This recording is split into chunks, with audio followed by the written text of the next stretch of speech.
fall. Look at how they turn the back on you. They lie. They not finish with the poverty reduction strategy. They lie to your division 2030. So empty. So Kale and give it. At the end, they defeat all of your improperty. Calamity. I wish I was a millionaire. And someone there I know and right. Let me make it clear. Instead of joining politics, I will build horses. Get loans to the poor so they can pay taxes. Allah, when me kuli de jayno, me kuli de jayno. Allah, when me kuli de jayno, me kuli de jayno. You know what it mean? You get eye, you can't see. You get mob, you can't talk. Your folk can't even walk. Tell me, people hating you because you in the cap. Hey God, why you got to make in the cap? You're all in the community. What if I say it for those with disability? Then come and say they reopen the school. You now see hungry people go to school. Instead of giving job to the jobless, hope to the hopeless, home to the homeless. They manipulate the system and make it worse. Now they come and make it even by the cup of rest. One man in more than 3 positions. They same thing they were against when they were opposition. You tell me what we leading to. So they think they got peace and justice, nothing for the poor. To be a money, they want you sell your soul. Either you cross the road or you bend down low. All Allah, I pray that my people rise. That one day God will show they all of them cry. Allah, when me kuli de jayno, me kuli de jayno.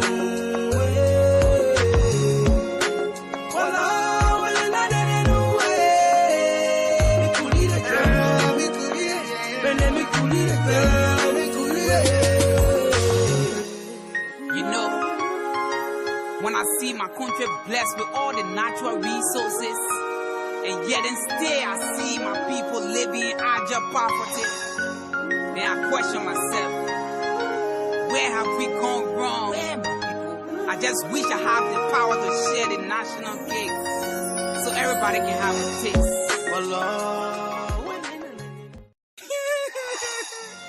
For all they say, we go to school, so no job for all, we get pregnant. Hustling in the screen and they have money beyond do. I didn't get what you all they take your market. What do you want to do now? Well, I'm a graduate of the state-run university, and everywhere I have applied, they are asking me for 10 years experience, and that is impossible. We the AFL them widows, the government promised us our husbands benefits, and up to now we can't see it. No good road, no good school. The health sector poor. Now anything that can jack a bottles, then politicians stay giving us empty promises. What happened now? Who to just? In fact, who rather lay in a complaint to? They will listen to all what they in power. After election time, people know how important. After election, when we talk, they say we are not a minority. Yeah. They say the evil a man does live after him, but the good is often interred with his own. So let it be with Caesar. And what for Clipper? If for Clipper, my people tired suffering. We need a change. Listen, you not need to tell me what's happy. I can see it in your eye, no something happy. I can see it. You're not talking, but your heart talking. Telling me you're hungry, you're not getting nothing. You're poor, you can't afford. Some of your life more than dig hole and cover hole. Some of your lost you the civil war. Some of your breadwinners said the government said no job. You're fed up with the hard living. Just to survive, some of your inner in the street baking. We call the people who's able to help you. Who you're voted for, look at how they turn the back on you. They lie. They not finish with the poverty reduction strategy. They lie to your division 2030. So empty. So Kale and give it. At the end, they defeat all of your improperty. Calamity. I wish I was a millionaire. And someone there I know and right. Let me make it clear. Instead of joining politics, I will build horses. Get loans to the poor so they can pay taxes. Allah, when me kuli de jayno, me kuli de jayno. Allah, when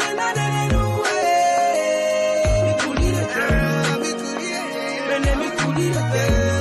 You know what it means? You get eye, you can't see. You get mob, you can't talk, your folk can't even walk. Damn it, people hating you because you in the cap. They go, why you got the man in the cap? Tell you, you're all in the community. What if I say it for those with disability? Then come and say they reopen the school. You not see hungry people go to school. Instead of giving job to the jobless, hope to the hopeless, All right. hope to the homeless. They manipulate the system and make it worse.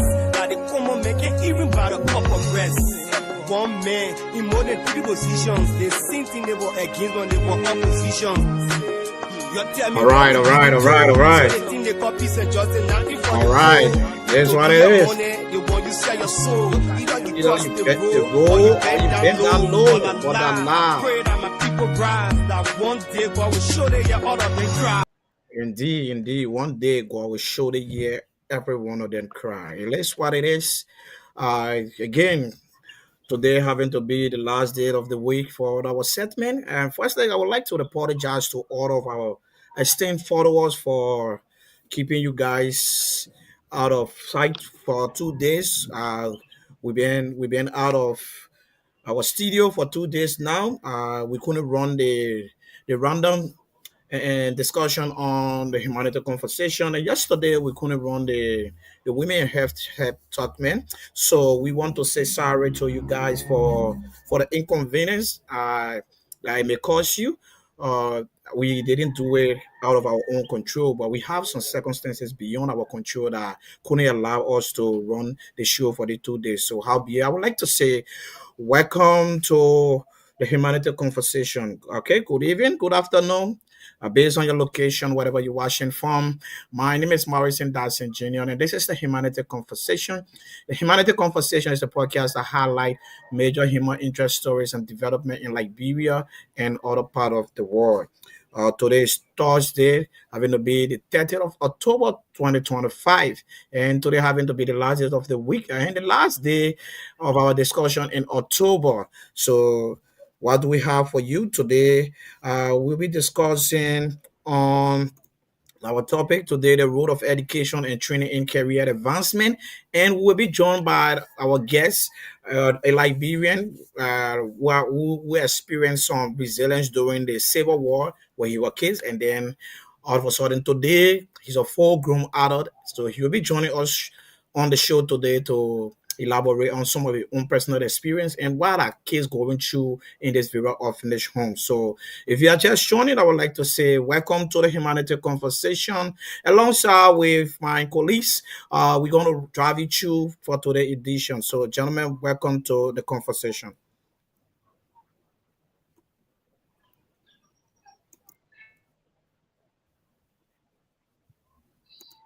Yeah, thank you, Morrison. And I think today is fascinating because, as you rightly said, we have a very important and fascinating topic. And today we'll be joined by a brother who, during the Civil War, served as an orphan, and today he's a full-grown adult. I think to hear his story and those in the orphanage who have are they faring is one thing that would actually interest us today as we discuss this fascinating topic, and we'll be glad to be joined by him. And by the word of appellation, I'm Ambassador Paul Tepennoh on the career guide segment for today, along with Morris and my colleague Gabriel Blamo. You are welcome. Yeah, thank you, Ambassador Leader. Mr. Host, before Gabriel coming, Mr. Host, you can take control. Let me go backstage and call the guests to join the shows. So you can just take control of the. Okay, so Gabriel, thank you, and you can introduce yourself. All right, so and thank you, Mr.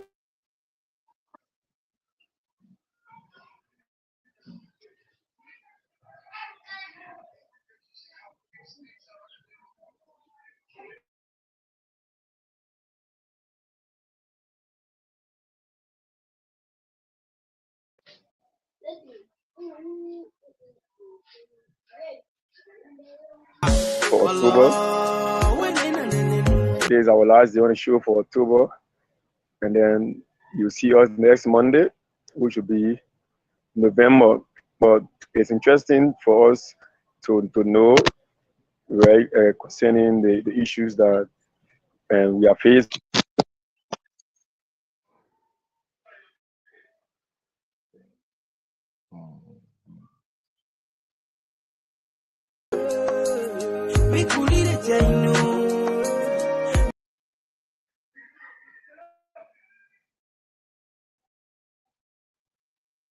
Yeah.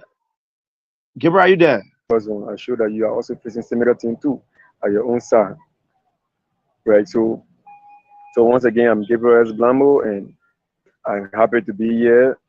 I'm happy to exchange my ideas, and you too from the comment section. We're also listening to you, and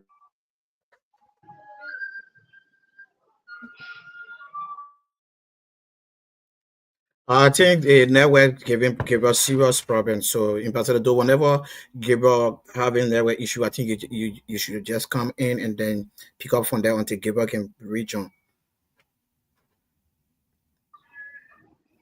Yeah, you are right, but I'm not hearing him myself. I thought the problem came from me, but at least, are you getting me now? Yeah, I'm getting you. The guest said he will join us in 5 minutes, and he will join us in 5 minutes. So Oh, okay.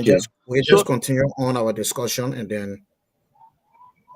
okay. So, yeah, so thank you so much, Darcy, for the time you've been putting in to ensure that the humanity conversation continue to remain vibrant. And all those who are panelists on the show, we hope they will join us today. I will be glad for Amadu and Aloysius to join us, Eman, and our friend Josh to join us on this segment, including Ambassador Morrison, so that together we all can discuss this fascinating topic on the career guide segment, the last segment for this week.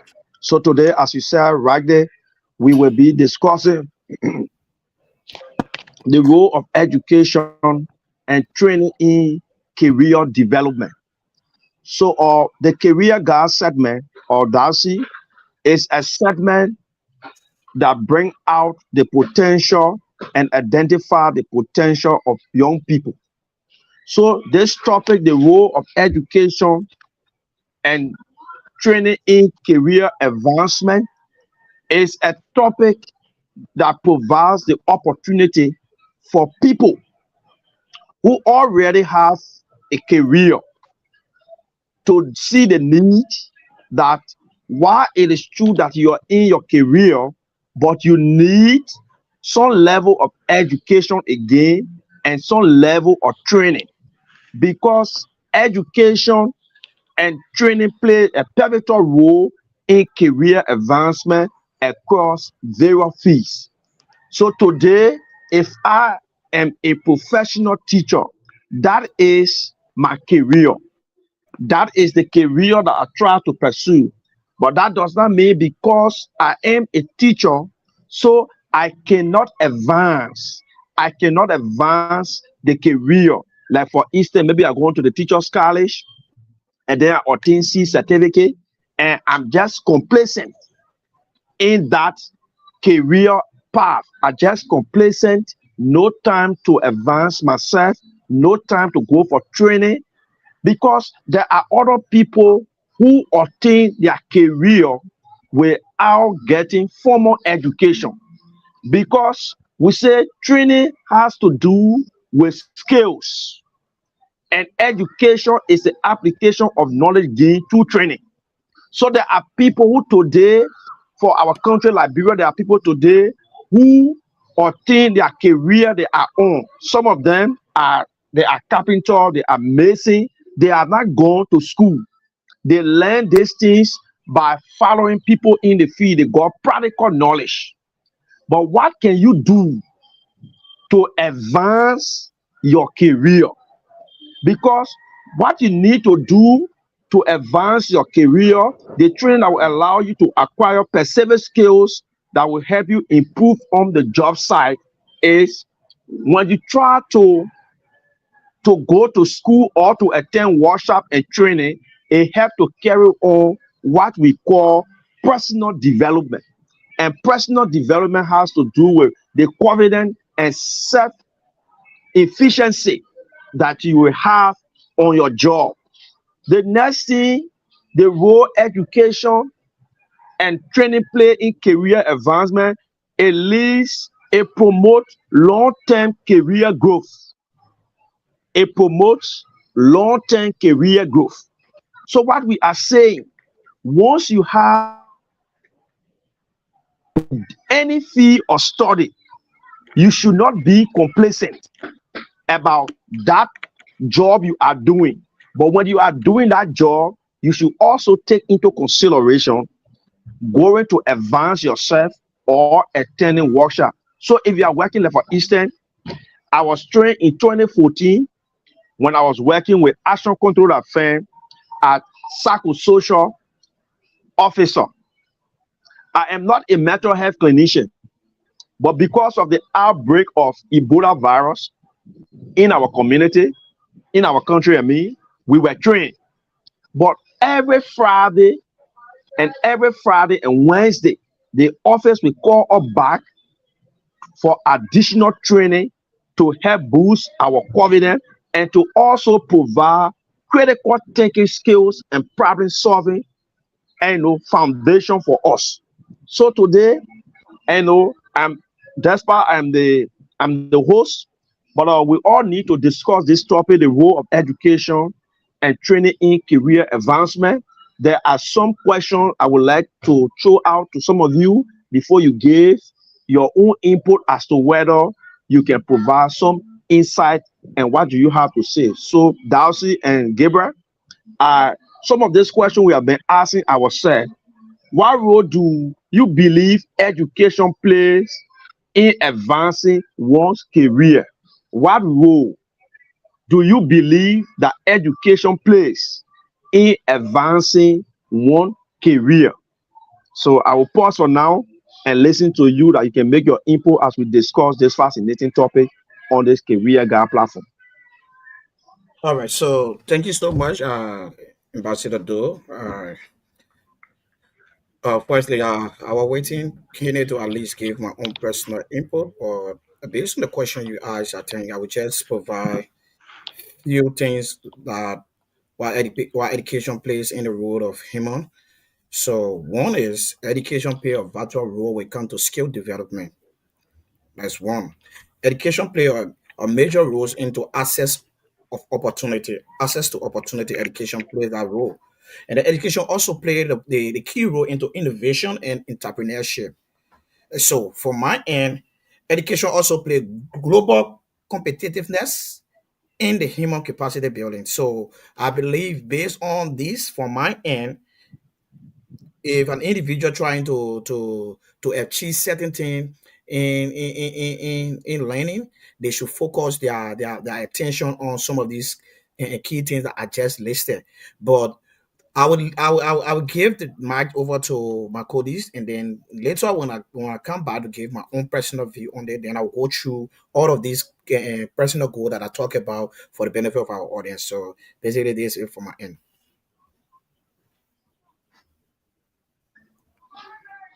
Yeah, All so right. So Gabriel back. yeah. So and thank you, Chairman, though, for the questions. I think the questions that you just asked is the core of the discussion, right? So for me, what I know is education and career are just on the same path, right? Because there is nobody with a career will have any kind of education, right? Because we have two kind of education. We have the formal and informal education, but no matter what, I know you have a career, there is an education. Because without education, there's no career. Whether you learn it from Porto to your house, you learn it from John Brown at your house, you learn it from an institution, there's still the fact remain is there's still an education. Whether you just dream about it and do it, you are being educated some kind of way, right? So education and career doesn't apart from each other in no way, right? But to be frank, education plays this part in totality, right? It gives you a knowledge on achieving something, on doing something, right? That is actually is bring growth, right? That brings growth to humanity, right? That bring, even though we can say, because when we're talking about humanity, we're talking about the good side, but notwithstanding, there are other education that you can require that you can get and be a negative impact or be a negative effect into humanity too on a larger scale, right? But in your nutshell, yeah, education is what brings and what we can call and new millennium is what bring what we can call and civilization, because civilization has to do with the improvement of things over time. So in short, education brings about the improvement of humanity over time. So that is the core benefits of education to a career. Yeah, thank you.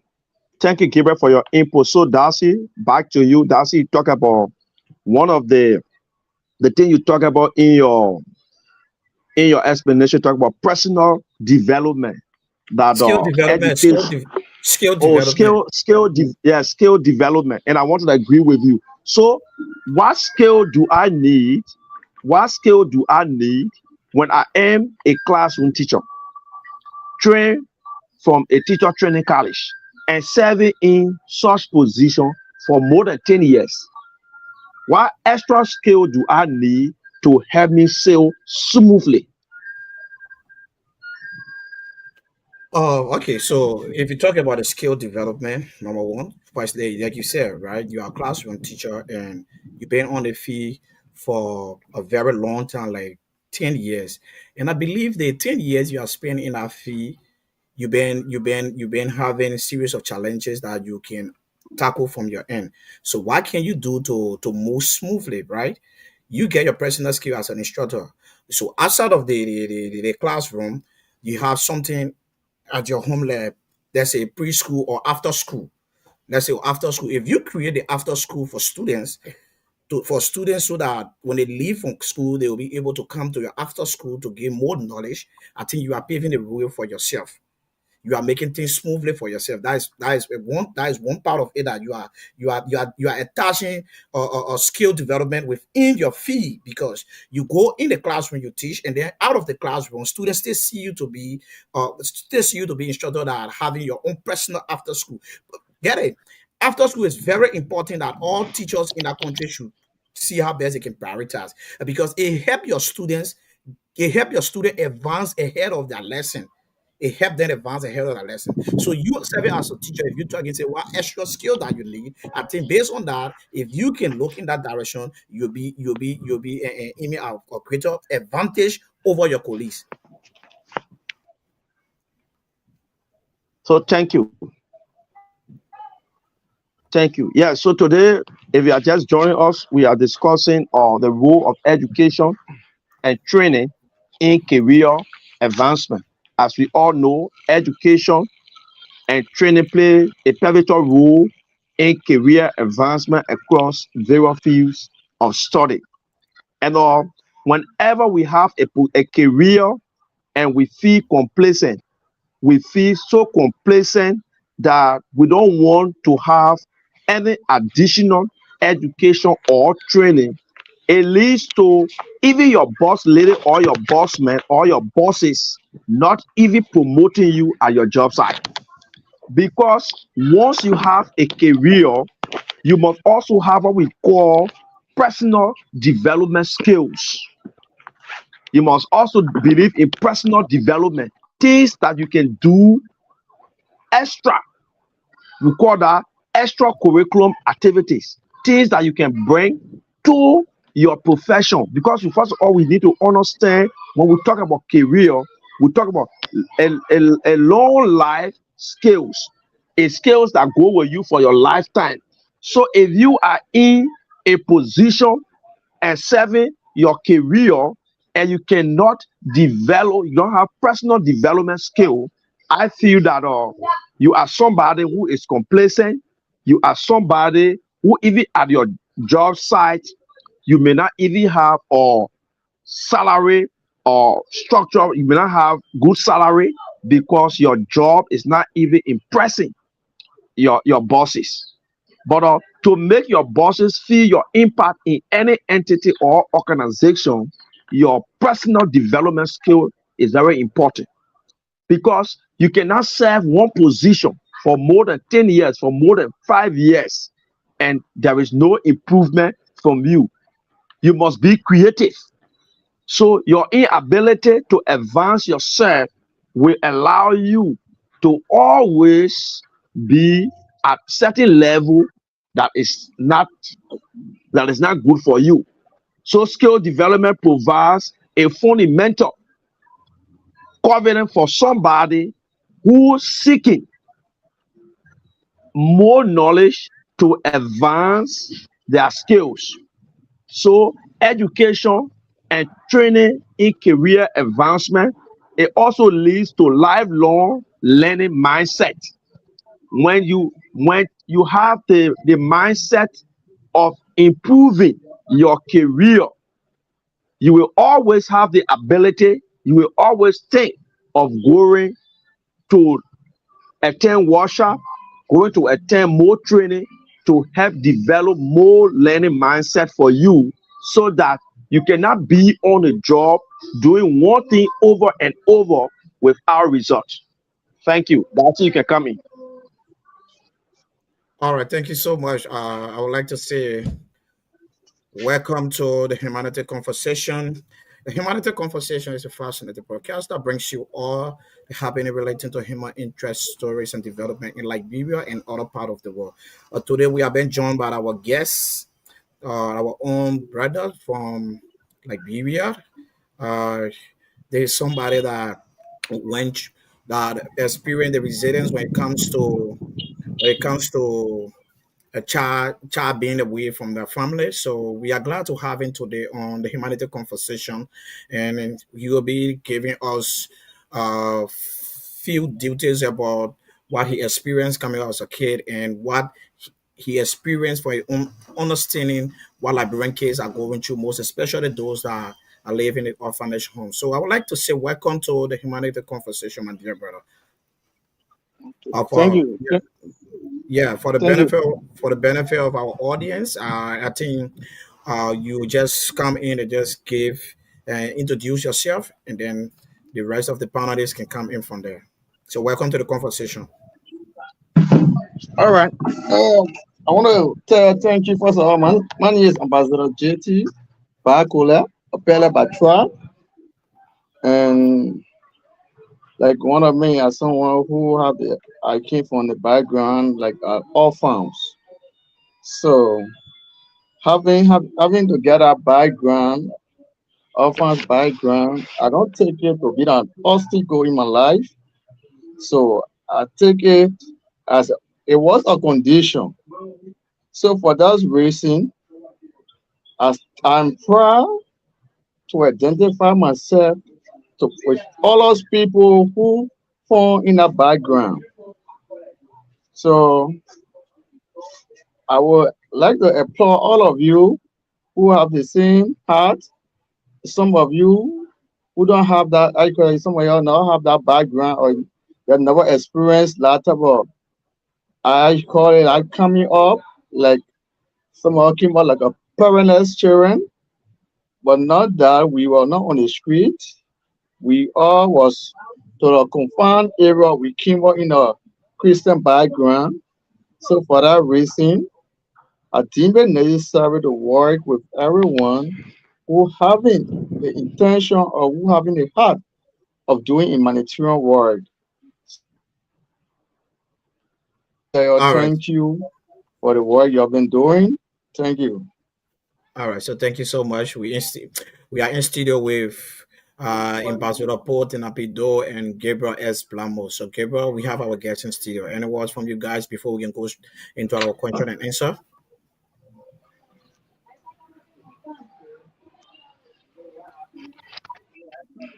Yeah, Yeah. and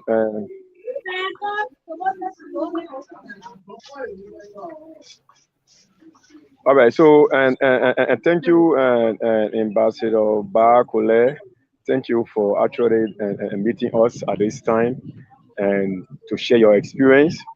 As you said, there are a lot of us who have not gone through what you have experienced. So I think it's going to be fascinating, and indirectly, we're about to experience what you have experienced.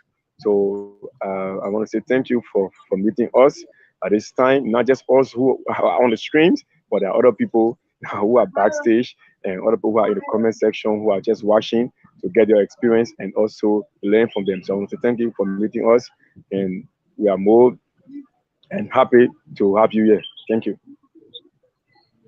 Okay, thank you. Yeah, Ambassador Barkolleh, thank you so much for accepting our invitation from our brother Morrison Darcy to appear on this platform that express human interest story. And I think your story is a story that anybody will want to listen to, because it is not something that everybody pray for. Being an orphan means somebody who lost their parents at the early age. So we say thank you for coming. You are not being stigmatized. It happens to everyone, and we all have to share your story. And we are happy to listen to you, to listen to your story, and tell us most about the orphanage home, what happened in there, and how things work there. So that, because this platform will help us to see how best, if there's a need for this platform for us to use our platform to force people to listen and see how best we can help the kids in the orphanage home, then I think we can do so. So thank you, and let me say thank you to Brother Darcy for bringing you on the platform, and thank you for accepting. We look forward to interacting with you at this moment. Thank you. All right, thank you so much, Ambassador JT Barkolleh. So we say thank you for joining the humanity conversation. Not to waste much of your time, I would like to go straight into our discussion. So, do you care to tell us the orphanage home that you went through the rank and file, and today you having to see yourself as an adult out there, always trying to and advocate on behalf of other orphans that reside in various orphanage homes? Do you care to tell us about that? Oh yeah, definitely. Like I would tell you right now, yeah, is I grew up on the Peter Davidson Orphanage Home, from my side with Marguerite County, and I've been an orphan from 1994 upward. Wow. So yeah, from 1994, I was a missing child, and I get to know my uncle until it was in around like that talk about 2004 to 5. So at that time, 2004, 4 and 5, maybe almost like 4, after the war, they used to post all the children name to all the major area. Like you will go to police station, you will go to the health center, you will go to any big government area. All the children name will be listed. And we have a lot of, or like for me, I will tell you, the name that I graduated from out of high school, and this Barkolleh, right? The reason why I say maintain this Barkolleh name, it was like this. I was using different name that they just gave to me at that time, because if somebody who don't know your parent, you will get certain names. So you can dictate with people to say, oh, and once more you was a kid. So if your name is, I call it, maybe like for me, I'm from the Pele background because I from the Todisa at that time. At that time, so they say, oh, send a mess a Pele man. That over one saki name. You start taking one saki promo name. Immediately that name will be on you. Until otherwise in 2004, it was the Liberia National Red Cross and the INRC were passing around looking for all those people are going to that group to say, oh, during the war, I've never seen my child. And like for me, my mother left in a childbirth at that time. We Oh, from the wow. rural end up here, up in Tira. I have a young brother, and my mother go give birth to my young brother. But because there was no hospital at that time, and from the village, from our village to get to Bon is about 3 hour walk. They have to put you in they call it in the pele in the common way people call it hammer. Where two men will stand in front, two men stand behind. So they will take that person, and when you tire, another man will go to get continually until you reach to the hospital. So in that, my mother my mother was delivered to the hospital was late. So she gave birth, and my late brother survived, but she never make it. So, and mine, all of a sudden too, in 2003, when our name came up, my uncle who from the Baptist church came out to say, "Oh, my brother Jerome get missing, or my brother that left in the world, my sister so and so, everybody." So because of the history, the old man who have the orphanage room, one thing what I know of, she is good at retentive, she have a retentive memory. When she see the one time, if the last time she take it from, she'll mark that time name down and mark it down in her roster. So when you come out to give your history, say, "Oh, my child or my brother child was so and so era," but when the reverend came, or all of us were running away, there was nowhere for her to go. So our later, my brother child get missing. So when the woman asked you which time, when you call the time name, if I Jeremy from that era immediately they say, "Okay, look at him. There's like giving some history," and immediately the woman immediately say yes. That's true. When we all running, because her said too, she was coming from the war took her from Sando. Can you imagine the war took her from Sando and make her to settle to an unknown destination? So she too, she's a humanitarian person. She would not like to pass by any little child. That's how she started the orphanage home. But she started the whole orphanage home in 1993. Are you there? Yeah, I get you, getting you. Yeah, so that's it. So like for me, because because of because of my experience, I think it necessary after graduating from out of high school, what I know my biological parent never paid her down. And so I think it necessary to work to find myself to get back to the society. Whenever I hear somebody say I have the background of orphans or this child is a need, this child is in need, I make it to be my priorities to try to give it back to them in the society. Because it was by the grace of God today some of us we are alive, and it is by the grace of God today some of us can speak the thing what we call English or can write black and white.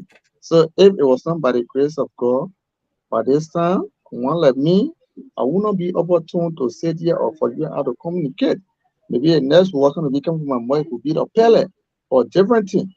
So because of that today, I'm very proud enough, very proud to work with every group, every humanitarian organization for us to work in the interest of the orphans.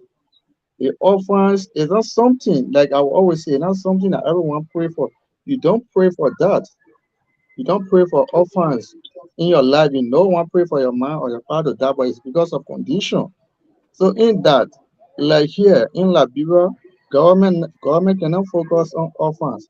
Government focus on All Zogos right, or one all eighteen. right, all right, all right, all right, all right, all right, Mr. Barkolleh. We'll get to that. We'll get to that. So we have a lot of questions to ask you. I believe my colleagues are well charged to ask you and some of these things that they want to know about orphans in Liberia. And seeing you as somebody that went through the rank and file and then living from there today, advocating for them, they would like to know more about the the operation of orphans or what are some of the challenges orphans are going through in Liberia. So just keep it cool. There are a lot of questions that will be coming. So I would like to welcome our colleagues, Ambassador Morris Siryon, co-host for the Career Guide segment. Ambassador Morris, welcome to the conversation. Thank you. It's a pleasure being here again today. Been a while. And let me say greetings to all of the panelists and to our platform guests. I want to say you're welcome to the Humanity Conversation, the career segment. It's a pleasure that we are here and talking about orphanage. Or orphan, indeed, is an interesting topic and have a very good story that, in fact, is motivational. The what he have said that proved that uh, no matter what happened, anyone can make it in this life. The best thing you can do is to believe in yourself and be Okay. focused. So thank you. All right. So if you just joining, this is the Humanity Conversation. We have our guest in studio today, Ambassador J.T. Barkolleh from the Peter W. Cyclone Orphanage Home. Our guest went to the rank and file of the Peter W. Cyclone Orphanage Home. He was one of the survivors from the Civil War that enrolled in the Peter W. Cyclone Orphanage Home. And today, he's a full grown-up man trying to share his experience with us on the Humanity Conversation. So, Ambassador JT Barkolleh, I would like to ask you this question, and then I will turn the mic over to my colleagues. Probably they will come in with their own question. Um, According to you, if I may get you right, you say it was in the 90s that you were born, and they took you to the Peter W. Cyclone Orphanage Home. So, could you remember any process in during that time before getting to the Peter W. Cyclone Orphanage Home? How did you get to the Peter W. Cyclone Orphanage Home? Would you care to share that with us, please? Okay, like I would tell you that from 94 down, I can tell you, I can't really be exact to you, right? But I can explain a little bit from 96, from 96, 97, from 95, 96, 97, all the way to All right. 99, to 2000. Can you Yeah. actually remember your age at that time when you went to the Peter W. Second Orphanage Home? At that time, I was 6 years, 6 years. All right, 6 years old. Okay, so you can continue. Okay, like I would tell you that my going to the orphanage room is not something that I walk like this. No, it was something that the people found out in the village, where like almost like you're sleeping or Which all one of the y'all village? going. Which one the village and which country? You care to tell us Okay. if you can remember the village and the country? You can remember? Oh yeah, yeah, yeah, yeah, yeah. All right, Our village, there's a village what they call Goastan. all right, Goastan. I think we know anybody who control it, they know the Goastan belt. So okay. it was that era that I joined the Peter the Bishop Orphanage Home. And at the time the Oma started, everyone everyone that was staying with her, we never knew our parents. So for that reason, there's a group what they call it was give us rest first. Then all of a sudden we used to go and look for because the woman used to go and look for contract to look for the thing called Pantaga ball. So the Mhm. big side one, we all will go and look for the Pantaga ball to boil for to survive.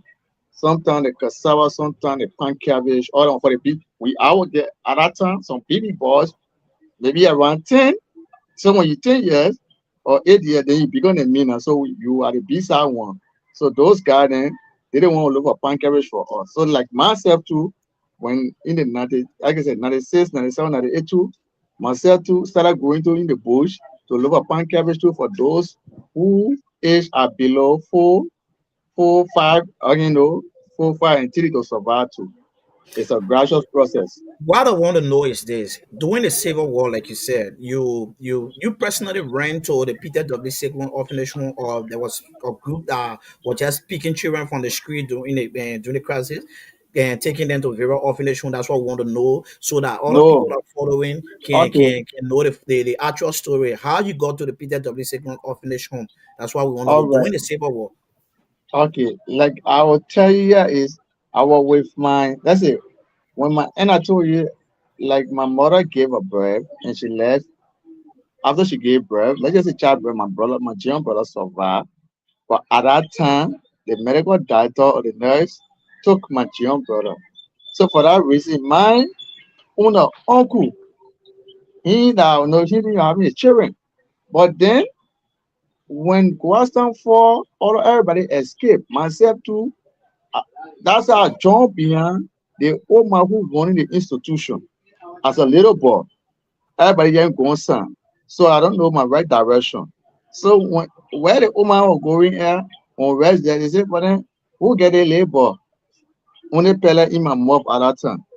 So I had immediately I had the old man say, okay, but then that my own son here. She the one narrated all the story to me. How I came out. You get me? Yeah, I get you. Okay, yeah, but at that time I can't really be exact, but when we like if you reach to a certain age, the woman will start narrating your story to you. How she might have find you everything, where your parent, but she believe that your parent came from this side. So that's what that for now it was more also getting to know the real location of our parents. So some names that we have today, like my last name, my last name I graduated from out of high school. It's not my parent name. It was name that was given to me. Okay, And so I so just all right, so I will turn the mic over to my colleagues and I will come back to you because I get a lot of questions to ask you. So, gentlemen, Yeah, Ambassador Kula, thank you so much for your story. It is interesting. It is also sad, and sadness have engulfed me when you were explaining. Since 1994, you have been an orphan. It brings tears to my eyes. But I'm happy to see you today, being a mature person, and now you are telling your story for the world to listen to you. Your story is an interesting story, and thank God for your survival. But my question to you is, at the time, I may not be exact with the woman name, the woman who orphanage who you were Martha T. informed. Discipline. Okay, at the time, Mother Martha. Madam microphone you said it was around 1994. You about two years to 4 years. So when you start to know yourself, after you people used to go, after the other ones used to go in the forest for cabbage and food and to fetch food. So when you start to know yourself now in the orphanage home, what kind of institution that used to support you now when the war ceased? Because Darcy just displays the photo on the screen. You guys are very small, and now you are men now. So no, this can you the name photo, the other photo, the, if I'm continue, or the photo that recent photo, the team extended hands like we all went to do sightseeing to the Peter W. Cyclone Orphanage Home to go back there and do some donation. It was the time they took this picture. So oh, yeah. okay, I understand. Yeah, so I want to know down to our dear brother, uh, during your stay there at that time in the midst of the war, can you Okay. can you care or to tell us what kind of institution was supporting you guys besides going All right. into the forest to fetch food? Yeah, I want to know. All right, like okay, during 98, any part there's a group what they call Christian Aid Ministry. A Christian Aid Ministry. But before then, there was a group they call it's now as it called an Mercy Demon. There was a humanitarian group that worked with child theater. Yeah. So those group too, they the one was supporting us before Christian Aid could come in. But one time too, there's a group again what they call CEF. I know CEF. So, but a group that I know of that they are supposed to be regular needs to be the Christian Aid Ministry. The Christian Aid Yeah, Ministry, okay. yeah, Yeah, the okay, Christian thank Aid you. Ministry. Yeah, thank you. So finally, before my colleague can ask, in your explanation, you said as an orphan now you are grown up, you are no longer orphan, but whenever you hear somebody as an orphan, you are moved to help. I want to know what kind of help now you offer those who are orphan, because for now you are a grown up man, now you are not an orphan, because to be an orphan is from 0 to 17 years. You can't be 20, 30, 40 and say you are an orphan. No. So now you are No. a grew up man. You used to be an orphan. Now you are not an orphan. So what help now you are providing for those kids who are orphans? All right, like I will tell you that right now I'm doing a piece of job. I do a piece of job. So when a month end on a Monday basis, I can take almost like 40% of my salary and I can buy rice for orphanages. I don't make plenty of money right now, but I can still buy a few bag of rice, sometimes buy 10, sometimes 5, because myself too, I have family. I have one, I have my son too that going to school. So all of sometimes I can buy back bed. Sometimes if I see child in the community too, if I get a background, if I know your school, I can ask the parent which school the person going to. If I know the school, I can tell you, okay, but I can help in the process. I can give this a month. If the child school fee is 40,000, I don't able to get a 40,000 base in my one pocket. I can get another 15 or 10,000 on my own expense. And second thing here is I can love it. Other people can follow my platform. They have other people who trust me. I can communicate with me. They can say, okay, the last time when you went SYZ, those children, I can help one person with this amount to put them in school. So I always love it for them too, because I'm not financially potent. I can try my week with my little I have to share it with all of us. Yeah, okay. So that's my role I'm playing in the society right now.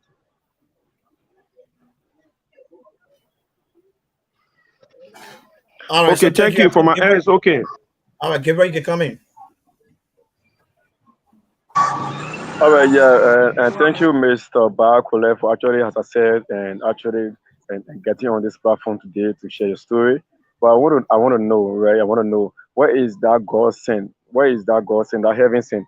Where is she now? I mean, the lady, right? And how old were No, you when you left from the center?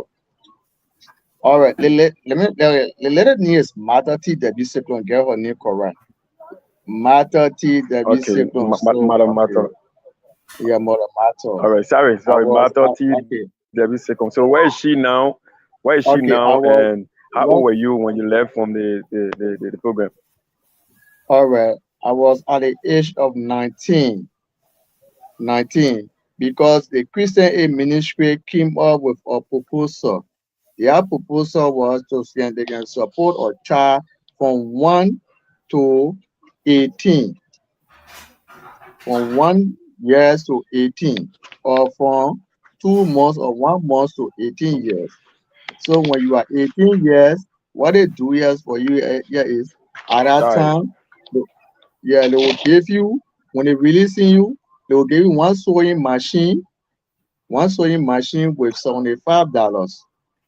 With $75, then they say, my man, you are Okay, man. Go and so it come means that you are 18 years. Well, sorry, because due to the network, I didn't get and the response from where the lady is now. The lady is on the Beaumont Highway, Marguerite County. There's a town what they call the Oh, Red Football Town. The Red Football okay. Town, Beaumont Highway. First, yeah. The That's ovulation good. That's still good. That's running good. up this town. Oh yeah, I know the Oh, place. that's We good. had our So, sorry for intruding. I know the place. I know the woman. We had our organization branch there called Youth Action for Progress Yab Liberia. So Okay. there's a girl that was on the office. There was a girl that was in the compound that is called Roof Quay. And you know Roof Oh Quay? yeah, Rufkoyi. I know Rufkoyi. But Rufkoyi are the vice president for all the children who from that institution. Wow, I know the Yeah, place. Yeah. yeah. Amen. Amen. Right, Okay, my right, man, right happy now to the see you. right now the You have youth made the intervention youth. there before, but at the need now. Yeah, you just get her name. Okay. She was here too. She benefited from the scholarship.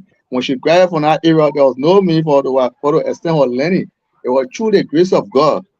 There's a school what they call the Bromley Mission High School on a highway. Yeah. There was that area, yeah, the later too, the Amadu talk with her, say, oh, these children when they graduate from elementary to junior high, I don't have no means of I want to Eddie Johnson said it to help once upon a time. But or help like those girls, I was like almost like 15 girls at that time. She said the children will go to the Bromley Mission School. So she helped with doing that campaign in 2005 because herself she was running campaign. Yeah, Ruth Quay graduated from Bromley Mission. Yeah, she Yes, went there. yes, So yeah, you're yes, right. Thank you. yes. Thank you. Your story is a real story because I know the area. Thank you so much. So Gabriel, you finished? uh, all right, no, the Tepennoh I just did a flashback, and I think the two brothers now are now getting to I don't know each other through a lady. Both of them know. But now we're sending you. I want to say thank you to Mr. Barkolleh for actually remember where you came from, right? Because to be able to use your little resources that you have to give back to society, people who are less fortunate. Yeah, it's actually a good sign of being appreciated to the benefit that you receive that have changed or transformed your life to today's date.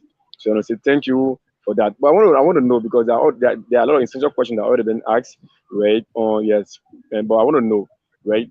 Now you have a little resources and you are actually spending the resources that you have now, right? So if God blesses you, right, with something more, what are your plans? What are your bigger plans for children who are less fortunate? Like I would say, right? I think I was just having meeting. They're going time with two orphanages. The war orphans. We cannot cancel orphans until God call us. It will always exist. People, children will always lost their parent. War will always happen. Minus war. It will they know that something that we cannot cancel. So the only thing I personally plan to do, and I do here, is as long as Jeremy exists, or if I die, or because I die, I want to establish or build an event center that which the money will be generated to just support only orphans. As long God gave me the opportunity, I must establish or build that event center because I know and I will not be working forever. But I want the good that people did for me. I'm not able to pay them back. But then I have to still do something in the life of others too. Because the good too got to, almost like a cycle. It got to go around. At least that's my life to be transformed. Oh yeah. Yeah. So the only way here is to build a center that which I will continue to All right. generate. So lastly, Mr. Barkolleh, lastly, we get Yeah, talk. Yeah, I listen to you. I listen to you. Yeah, go ahead. You can No, go you're ahead. talking You're something talking about too. building a center or something. Yeah. So yeah, like I was All right. saying, the So only way. mm, All right, talk, Chief. no, you are the guest here. Your ideas and your plans are what more Okay. important. And go All right. ahead. I'll Like I just was wait to saying, tell right. that the person can reach before the time. All right. Yeah, like I was saying, right. Orphans need orphans cannot be eradicated in the society. We don't pray for it. Mr. Barkolleh, are you there? But yeah, I getting you, Chief. I getting you, sir. Yeah, you can What go I'm ahead. saying, I think the network gave us serious trouble. So just go ahead quickly, and then okay. we can come in with our next. Like I was saying, right? The name orphans, we cannot cancel the name Mm-hmm. orphans because it's that lives. Parents will continue to lose life. Everything is God. So when we see those people or when we see those children in the society, what we do here is to still go around them for them who should be able to support them, for them to turn out of adults. When a child is little, that's the best time for you to go around and to show that motherly or that fatherly love to them. But when you make the child vulnerable, my brother, when care is not taken, my brother, those children, they become clear in the society. So my little resources or my little advocacy I'm still doing, my main point is to build a center that we will be generating funding to support only orphans or leftover children. Whether All I right, die, yeah. all right. So thank you so much. All right. All right. Time is So, our great Mr. enemy. Dassin, yeah, Mr. Dassin, please, I have a last question, please. Just Go squeeze that ahead. time in. Yeah, so Mr. Barkolleh, yeah, so thank you, and I say amen to your prayer of building a center where, hello, yeah, I say thank you, and I say amen to your prayer of building a center where you incorporate and take the full responsibility of orphanage children or less fortunate people. So I want to know, right, because according to you, even though you didn't use the word graduate, but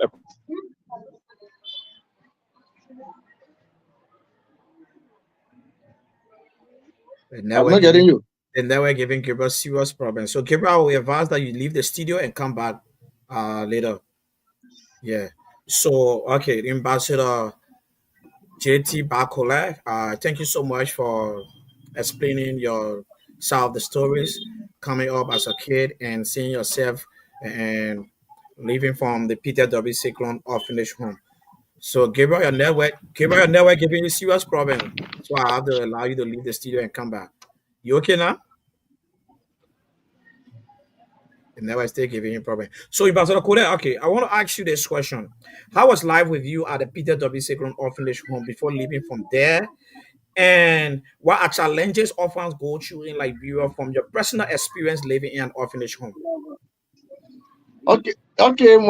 When it come to like for me, I would tell you that I'm now born in a bread and butter family. So for me, I would tell you that at that time, when it come to food, we were having a lot of challenges. When it come to food business, but I don't want me to you can go on outside talking with. I want to learn.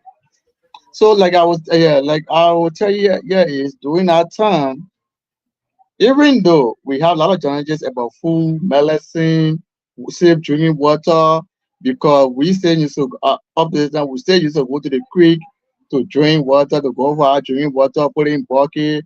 Everyone will share some bucket. We sleeping on the we can face the grass. I don't know what you know about rest. The rest dead when we go we beat the rest dead, put it in the bag. You put it inside when the bag is full. Then we make it be so around it like when you're sleeping, it will call out when your mattress. So we have a lot of challenges. We slept in Duduba houses at that time before Christians start giving us mattresses and clothes. So we have a lot of challenges when it comes to the food, medicine, and water. Food, medications, and water. These are one of the major challenges for the orphans. Yeah. To feed children is difficult, my brother. And one of the All right. great challenge. All right. Thank you so much. We know gender ministry is the mother of all orphans and children in Liberia. What are the role of gender ministry to orphans or orphanage home in Liberia in terms of fundings to support these various orphanage home or orphans in Liberia? My brother, I will not lie to you. The general ministry, they are not doing well for the orphans. I will tell you, when I was in the eighth grade, there was no means it's time for me to go back to school. What my woman did was the mother of the orphanage. We were fat. You know what happened to us? My brother, we cry on people. There's a lady. She lived on the Ralphie Highway at that time. Someone they call the thing of the belt. This lady, they call Mother Rebecca. The woman, when the woman met us, the woman explained our story to her. She shed tears. She told the mother of the orphanage, say, this boy and the other girl, they will send them on byway mission. I don't want to be responsible for them. Can you imagine? I'm from Boma Road. A lady and her husband pay for us on byway mission. How much Ministry of Gender used to give as subsidy? It's 650. By that time, which year? Which And year? Can you remember? Which year? okay. I just described the one they give me, but at that time the money you gave me be like 350. Yeah. Can you In actually the call yeah, the year? The in year? the year, in the Yeah. years 2000, 2001, 2002, 2003, 2004 to 5. Okay. All right. They used to give that money. Mm. So they get that money. Now be real now. Can 450 or 350 pay 4 or 6 of the children's school fee at Byway Mission? Because you can't make me to have semi education. I can't be from ABC 6th grade to 8th grade. Then say, oh, Jeremy, since you're on the orphanage room, now no money, you just be home. So that means your work is zero. It's zero. Because your plan towards me is going to be out of high school. But because of financial burden, there's no mean that I can extend my education. So that the reason why we always beg all those people. Like right now, I will tell you, I have talked to more than 7 people around. They helping some children staying with them because when a child graduates from the elementary, The orphanage will not have no budget. There's no money coming there for to continue those children education. So the only thing we can do here is to talk to all those people who having the means. Say, oh, pastor, please let one child stay where you will bake you. When I fool, the day God bless them. When some people they are full, it'll lay half will be able to get. All people can say, oh, the child will stay with me free. We don't have to get nothing. So that's that. But the school business is challenging when you mean it for when you enter the junior high level. You got the orphanage right now, it's stopping the elementary because of the building, and you've been to the area. You see how the teaching looking. Who wanted the person? You can't say no teachers what they say every month you get them 5,000. Where the All 5,000 right. are coming from? Let me ask this question again, right?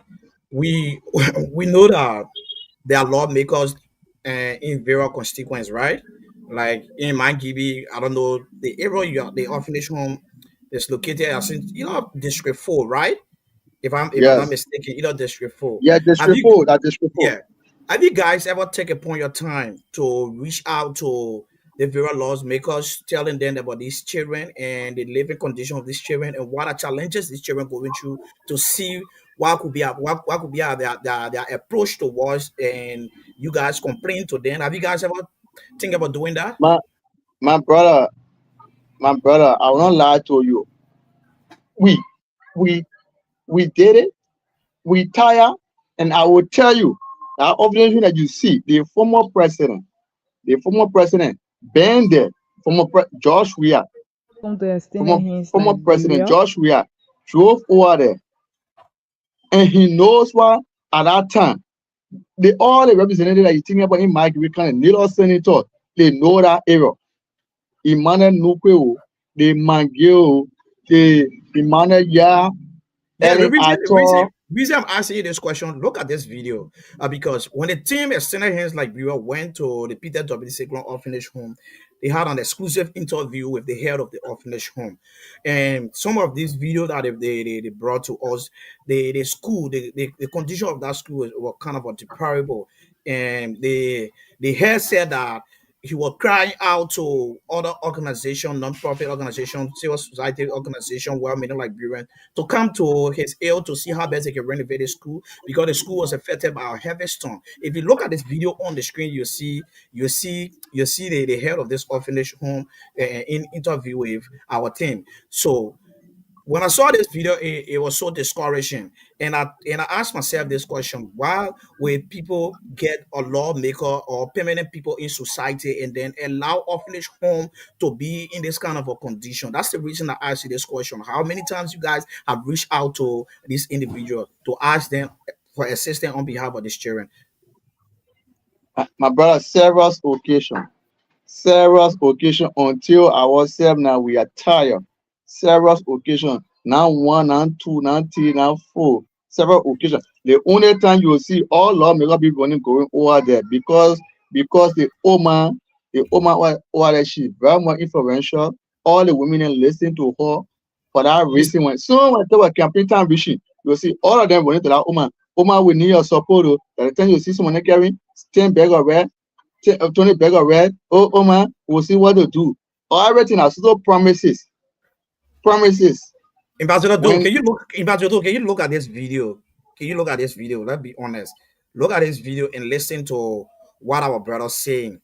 If the lawmakers can go to these people during election time and seeing this orphanage home and we have been operating from Braco ages, and then the head of this organization is calling on government official and other stakeholders in the country to see how best they can reach out to them, just for the sake of these children to get better learning, to be on a better learning condition. So look at this building here. The government is not providing subsidies for the orphanage home to enable the children go to school, but at the same time they are not even putting in effort to renovate some of these schools that have been operating in this very orphanage home. What do you have to say about this, Ambassador Do, before I go back to So Barkolleh, Barkolleh. Ambassador Do network giving project. So Barkolleh, you can come in from there. Yeah, I wanted to I'm know. on. I'm Ambassador Do, are you on. You back? getting me? You getting Yeah, me? Yeah, I Yeah, can I'm hear you. back. I'm on. Yes, About- yes. So I'm following the video closely. But what come to mind is to know as to whether the owner of the orphanage home are also transparent to the process. Because when we listen to Ambassador Barkolleh, he said the president gone there, and the most recent former president gone there, and I know President Weah to be somebody who is generous enough, who also came from a struggling background, will not go to the center and leave it like this. So in my mind, we need to have an exclusive interview with the owner to know as to whether all of the prominent people that Ambassador Barkolleh listed or we hear have gone to this place and there is no intervention of them made. For me, I want to reserve comment on that because I know that some of All right. the owners of the orphanage home, they are also making business. While it's true they are saving life, they are helping people, but they're also doing it for profit making. So I want us to leave it just as it is and see how best as we are collecting the information and have an exclusive information with those prominent people that went to visit the center. But President Weah visited this place. In my Uh, mind, President Weah, who is generous, cannot visit that center and it still remain at this. I must admit. Ambassador Do, Ambassador Do, Ambassador Do. Yeah, Barkolleh, you Hello. can address that issue. Barkolleh, you can address Yeah, Yeah, that issue. yeah. Okay, Ambassador Do. I will tell you that the time we have visited that place, it was in 2017. In 2017, at that time, the building was not looking at that. Get me? In 2017, the former president George Manuel Weah went over there in 2017, and at that time, we just came from renovating by putting our roof up on our building at that time.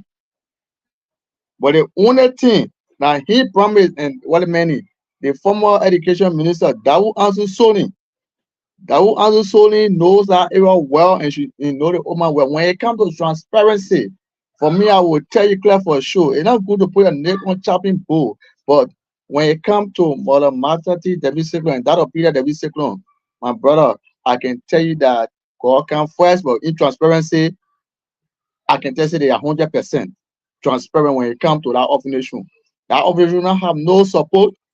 The same way you and I talking like this, people who carrying food there is some of my friends. People who can talk on carry 5 bag, carry on 2 bag, one time. There's no constant or permanent support going there.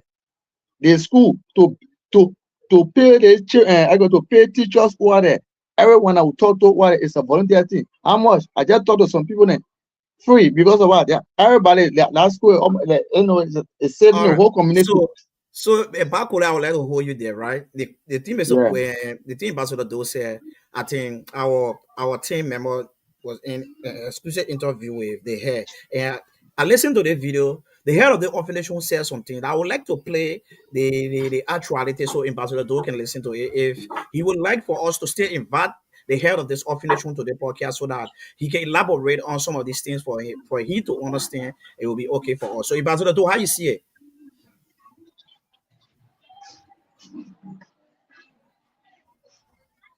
Ambassador, are you there? yeah, I'm So, here. sir, you operate a school year, right? Yes. Which class the school stop to? Right now, it's up to fourth grade level. Fourth grade elementary level, right? So, for the sake of the viewers here, can you please tell us some of the challenges you are facing? Like, what are some of the issues the school is facing? Right now, the school is really facing, as you are looking at it yourself, is that the building has no seating capacity right now. It's very big, have more space in the whole campus. Even in college, to college level or university, there are more space. But because of no support, so we are using agriculture to support these children. Even though there are some organizations who sometimes come to support and supply the children, but they are not direct and they are not constant. So the main challenge here for the school is for renovation to be done on the school so that those children who are around the community in which you are living, so they will have the access to attend school for education for tomorrow. All right, so Mr. Seklon said that the school year need. All right, Ambassador, do you listen to this interview, Kenny? So what you have to say about this?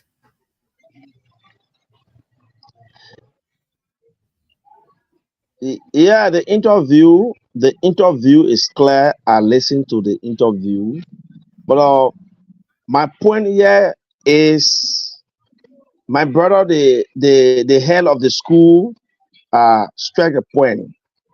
That place is serving two capacity. He said for children even in the nearby community to come. So why can't you put the school on a government? And for me, I want, my man, I have been dealing with politicians. I know the influence politicians have.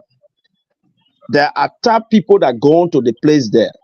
For me, I'm still of the opinion that those visited the place, the politicians that visited the place, the administration must have told them the challenges they are faced with, most especially with regard to the building, and some level of intervention have been made. My brother, former president, I can go to that building, and there is no, you know that I'm not a supporter of President Weah. I only love him when it comes to soccer, but politically no. But I trust his humanitarian gesture to see such place and let the CEO of the place be interviewed, because my brother, there are top politicians in the Magibi area there. There are top Okay, politicians in the area there. Even Ambassador, Ambassador, I'm not cutting you, yeah. right? I'm not cutting you, but let me share this. Let me share this experience with you.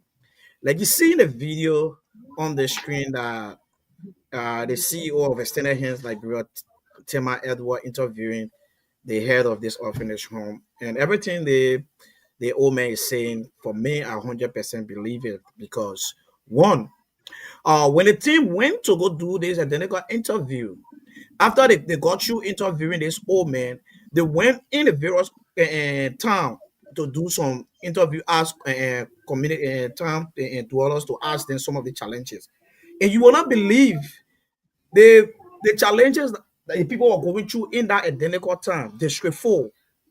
If I show you some of the video where the people used to go to fetch water to drink, how deplorable it was. It was through the Extended Hands like Bureau Facebook page, and I contacted World Depot. If you know World Depot from Australia, who always fighting for people that have been scammed, all Librarians have been scammed in various part of the world. He always advocate for them. I contacted World Depot. When I contacted World Depot, I sent the story to him. I sent the video to him. When World Depot saw that video, World Depot decided to talk about it on your personal page. When World Depot talk about it on personal, you won't believe it, bro. The guys that always work with these lawmakers, they are the main problem. The young people in our country, they are the main problem. Instead of them going out to find some of these challenging issues that are affecting people, they won't do it. But when people come out and flex some of these stories and then calling the lawmaker attention, they will come to counteract. So there was a heated argument on World Depot page when World Depot brought that story out. The lawmaker even contacted World Depot, told that story of humanitarian, one man of God reside in the state here, and decided to build a hemp pump. Today, if you go in District 4, I'm just forgetting the town name. If you go in District 4, they were able to build hemp pump there. So, and the lawmaker know. The people said that lawmaker doing campaign time, they went there to campaign. So why you saying that old president, we are former president, we are going to that place in 2017, meaning that under no condition he can do it. And you hear in Barkolleh said it was But 2017. It was doing yeah, campaign but time. It can yeah, happen. It was doing campaign time. They will go and do yeah, promise. And when they get yeah. into I power, would, they don't have anything to yeah. go say to the people again. So you should get that. Wait, For us getting, yeah, I let will me get hold you there. there. Let me hold you there, Barkolleh. Yeah, For us getting the head of the orphanage home to appear on this podcast is not an issue. You get it? It's not an issue. To get the head of the Yeah. orphanage home to appear on this podcast, it's not an issue. Barkolleh can make the old man to appear on this orphanage home. And you will listen to this But that's it. female story. But that's even break you up to speed. Do you know that during the presidency of Manaseli, the orphanage home was supported? He admit Do it. you know that during the He, ad- Yeah, admit So it. He I didn't tell dispute the fact. He no, didn't dispute the fact. He no. didn't dispute So the you fact. can't The expect. point I'm coming in your way, the point I'm coming in your way, you said, under no condition, President we are former President we are will go to that place with President we are humanitarian gesture and see that school like that or that orphanage home like that and do anything. And back over there, yeah, a member of the orphanage home who went through the rank and file of the orphanage home attesting to these things, but you saying that oh under no Yeah. condition we can do that. That's why I brought the argument. Because because the school Barkolleh, in no way that I'm against it. That this is the platform because what we are saying, we need the clarity. We want to make sure because the platform is a big platform, anybody can be attracted to the orphanage home to get help. In no way, I think I call somebody that I know and you know, All but we are saying in 2005 down war, Manaseli was supporting the orphanage home fully. No, listen. Double. I will tell you there's nothing here for the sugar coat anything, right? Anything I will tell you, 100% I will tell you. During the time, I will tell you, say, when our orphanage was living in Duduba houses, I don't know why you know what the hell they call Duduba houses. I will tell you the first person I ever seen for doing a charter administration was the lady. The late Ina Dogori wife went to us in 2001. I will tell you at that time. What about her? This one house they working to hold it. You go in the palm bush, you call the thing at the houses. What she did for us at that time when she came there, she just talked to the old man and said, "Oh, these children are so children from here. I because they are African. We are Liberian. We pray that's why we want for charter to do things better. We'll talk everything." How many bag of rest she left there at that time? It was 35 bag of rest. 2001 I discussed about to see Madam Dogoli. It was that time I saw in 2005. My first time to shake Eddie Jones' hand where she was going at. She was going Bombers. When we assembled right on the road at that time, the road was a what? Dusty road. She shook our hands. She came. We explained everything to all the condition of what going on. And at that time, which class I was in the year 2005. The 2005, I was what? I was just in the what? The Navry. In 2005, I was in Navry. What she said to us, oh, y'all tell your the old man that day, y'all talk to the people, the nearby people, they should vote, everything will be okay, this and that. She never get down what don't say what I told you. I said, when you see the roof lady that the you know of, the little girl that you know of, that graduated from Bombay Mission High School there, it was somebody who knows Eddie Jones said, and they have like girl scholarship. This girl scholarship. It was 6 girls that left on that era. That she the one responsible for that scholarship to Bombay. And not like she was supporting the orphanage. In 2017, the campaign time, when Dawu Azosoni, I know Dawu Azosoni well. Before I could enter in UL, they took us to Dawu Azosoni when I graduated from Ala High School to talk to him. At the time, who was Dawu Azosoni? He was the vice president. The vice president for the is it for UL? The vice president for I don't know for instruction or something, but you were the VP at that time. They told and say, oh man, you know, the government said not let me, but when I vote for the other government, things will be okay. That was only been all the money for different time, but every time when you were contesting as senator for that county, that place will be a fun role. It was no promises. After when we are drove for there with the whole comfort one time. They went to the small area like talking about where they get the cafeteria that you went there, you see. We are stood for there and just tell the woman everything, but we are knows that the woman know that understanding that your root who are there. In that we are be able to go, but you Dawu Sony or what a many the Mana Nukwe, what the former representative they said, what a many the pay for fun when you see that building and looking at that. We beat their brace. Raul came to our rescue at that time. There's a group over here they call Zua. That their brace, you see what else? So we used to go to those classes. How the classes will be the panther. You make it like this. We made a panther like but when we expand help, we can't have school. So that when the challenger we know how to do really time because there was no zinc on the school building.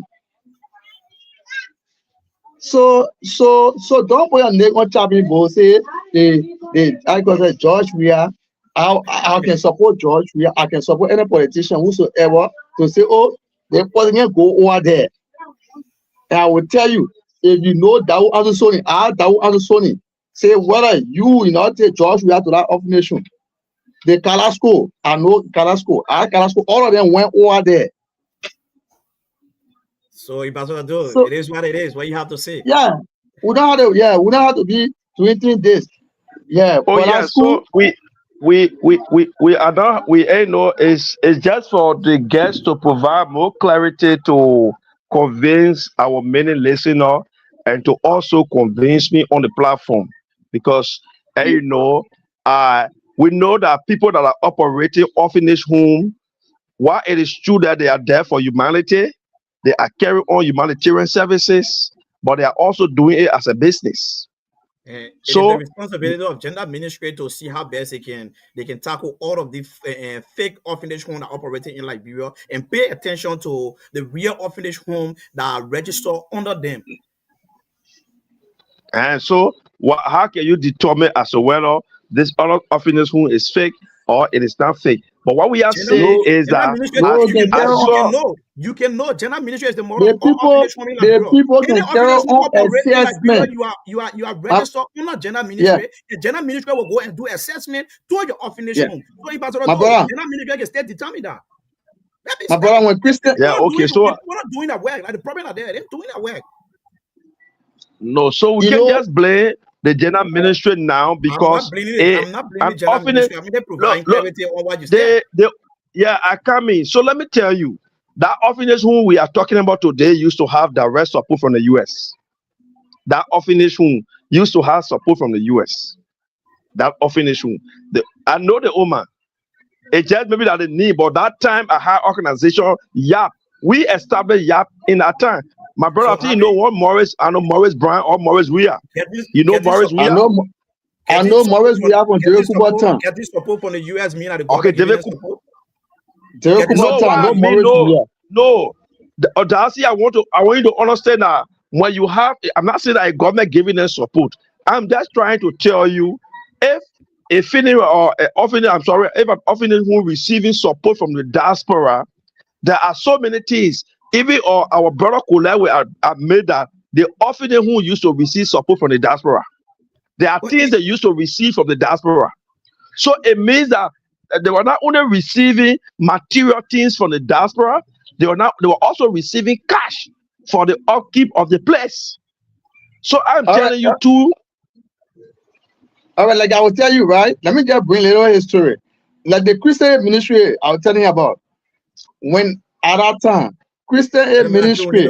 We need to reserve this conversation for another time because time is our greatest enemy. No, Dassin. Yeah. But Dassin. Yeah, you can go ahead. Yeah, but Dassin, not bad, right? For your sake, we'll add additional 5 minutes, but let's try to get time. Time is our greatest enemy. If it will cause us to come back on the podcast to discuss this issue, let's do it. But let's try to be time conscious. We'll talk about time. Let's try to deal with it. Okay, like I consider my brother Brando a good brother do for everything I say, because when you say anything, it should be factual. So I support the idea, right? Like the Christian ministry are discussing about. Christian is said they came in Liberia to work for only 20 years.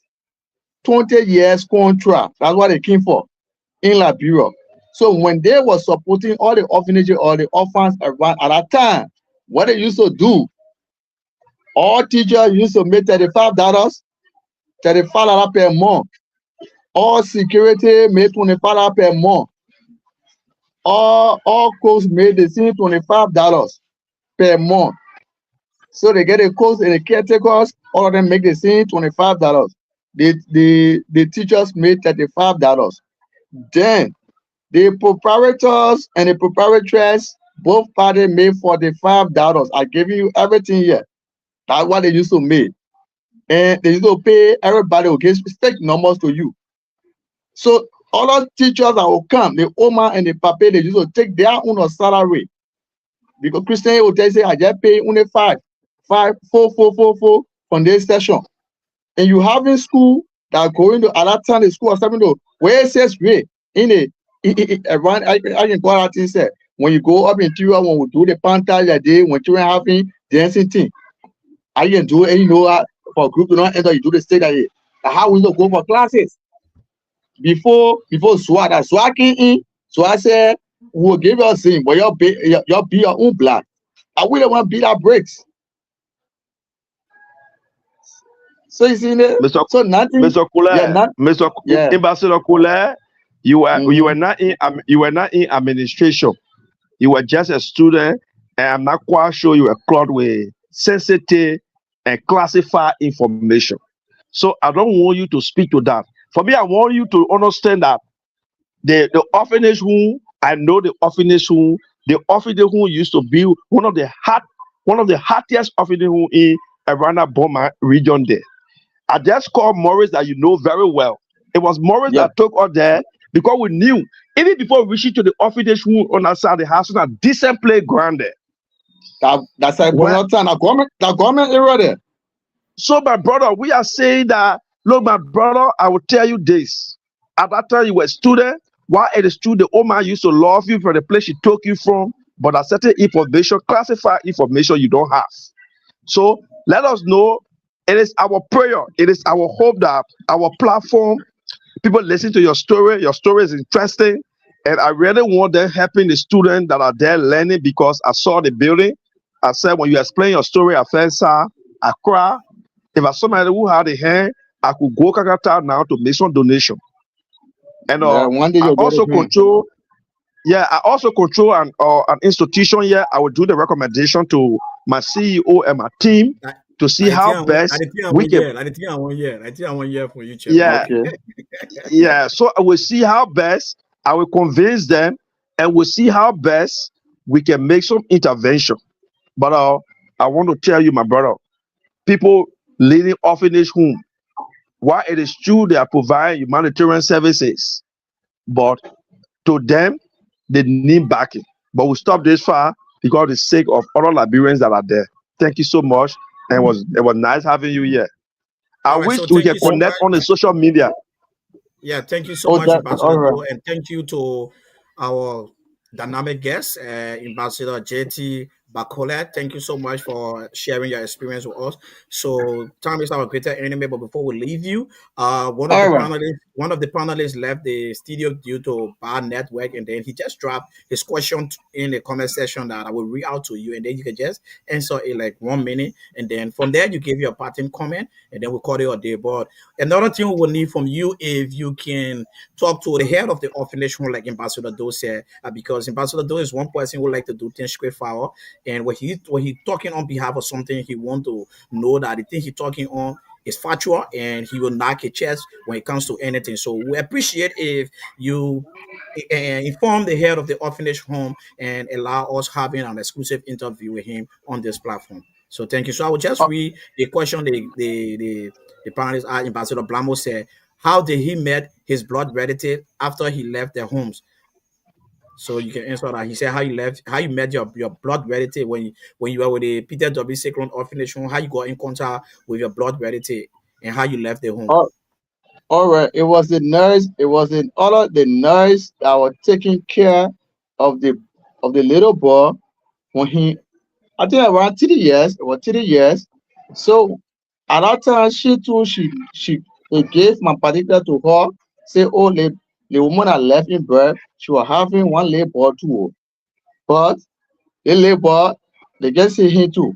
So that how can she say, but then what the parent had to give that name? My grandfather name is Barkolleh. The Barkolleh name is what? As I can name, we get a village in the lower bone. So that from that era, we start getting. I because when she came up one time, she came to go out. She said, oh man, I just in a story will say, yeah, there's a lady who they were on the side, but at the same time, they want to get bread. They say, oh, a brother here, and I read it to them. I said, in what way, and I actually explained the whole story. Then I had somebody to, when I say time or time, she said, oh yeah, the little woman here that you know they call what malo money. They call it nurse malo money. So that I say, oh, but they want to for the same time here, she can or pop on this side. So that from that era, I get connected with my labor to grew up on that same center because they want to get sick certain time. She gets sick. My labor grew up on that same orphanage. Right now he work with LEC. All right. So thank you so much. Thank you so much. Would you like to hear your parting comment and then we call it a day?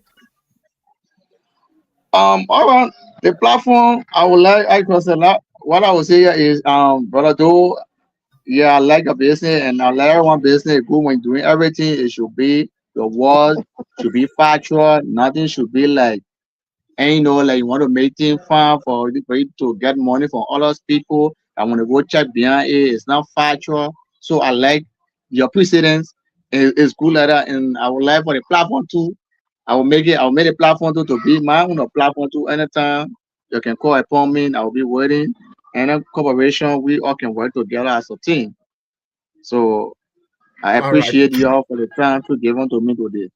All right, thank you so much. The humanitarian conversation is for all Liberian. You Thank see, you, bro. you see, Thank you, Ambassador bro. Do. Thank. Ambassador Do is from the ACE. I mean, what are you call it? Ambassador Do. Call your organization name to him, please. I'm only seeing the abbreviation, Amiwak. which is Amiwak. which is Advocacy for Amiwa. children media. All right, Yeah. all right. Yeah, Ambassador Do is from that organization, and I'm serving as the chairman for the Standard Hands Liberia. We having other colleagues on this platform from different organizations. The humanitarian conversation is mainly for all Liberians to come on this platform, share their view on human interest story, and see how best we can push it to improve the livelihood of people in Liberia, most especially the underprivileged children through our own voices. So you're welcome to the humanitarian conversation at any time to join the podcast and share your views on issues that will be affecting the common people or any topic that we'll be having on the discussion. So the show run from Monday to Thursday. Monday is the recess period segment. The recess period segment is there to encourage students to pay more attention to that lesson. And then we open the line call and we yourself recess for the week. And then Tuesday is a random discussion where we discuss other issues that affecting the common people that reside in Liberia and other part of the world. And then Wednesday we have the women and health and talk segment where we discuss issues that affecting women and other health issues. Thursday, which is today that you appear on this podcast, is the career guide segment. The career guide segment is to encourage students who are in high school, graduating from high school, that don't even know their own personal career path, or they don't know the subject or the course they want to go study in university.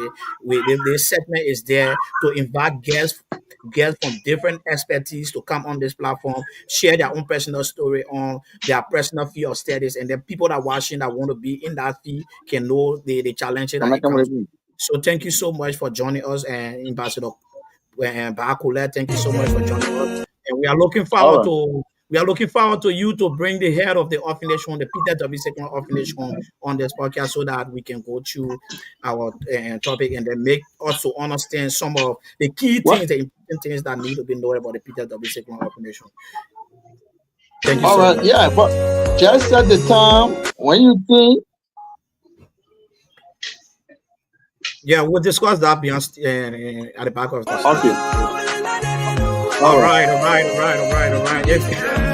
If you just joining us live, my name is Morrison. My name is Morrison Dassin Jr. This is the Humanity Conversation. The Humanity Conversation is a podcast that highlight major human interest stories and development in Liberia and other part of the world.